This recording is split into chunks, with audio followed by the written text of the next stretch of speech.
What's glycolysis? Glycolysis is a beginning step of glucose breakdown, and it's a metabolic pathway that takes place in the cytosol of a cell.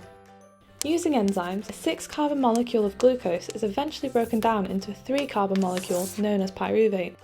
This process generates ATP, which the cell can then use for energy. So, you might be wondering, how is glucose broken down? Well, don't worry, it can actually be split into 2 sections, the ATP consuming phase and the ATP producing phase. The first section consists of 5 steps and is known as the energy consuming phase because it takes in ATP. In the first step of this phase, the glucose that enters the cell is repositioned and phosphorylated by the enzyme hexokinase.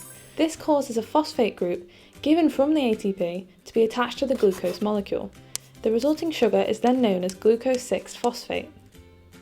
This glucose 6-phosphate molecule is then isomerized into fructose 6-phosphate, and this reaction is catalyzed using the enzyme phosphoglucose isomerase. Now, using a second molecule of ATP, this phosphoglucose isomerase sugar is phosphorylated into fructose 1,6-biphosphate using the enzyme phosphofructokinase.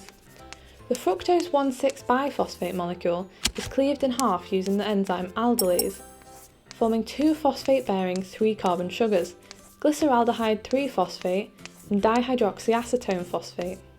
These 2 3-carbon sugars can then be converted into each other using the enzyme triose phosphate isomerase.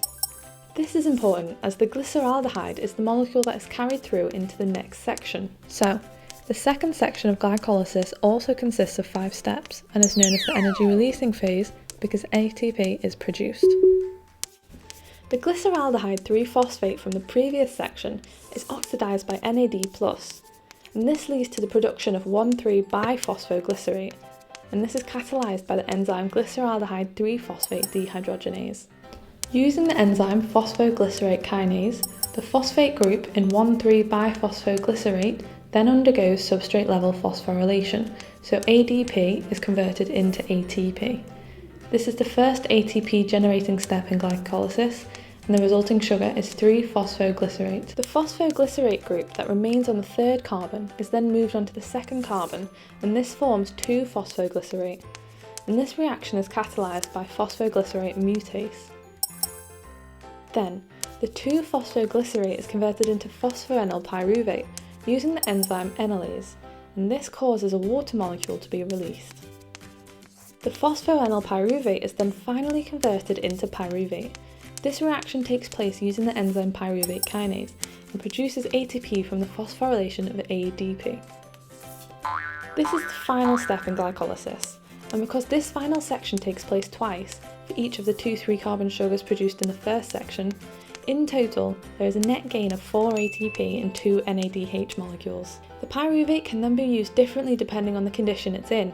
If it's in the presence of oxygen, it can be moved into the mitochondria and used in the Krebs cycle, which is part of aerobic respiration. If in anaerobic conditions, meaning there is no oxygen present, the pyruvate can be used for fermentation that results in either ethanol or lactic acid. I bet you now know a little bit more about glycolysis.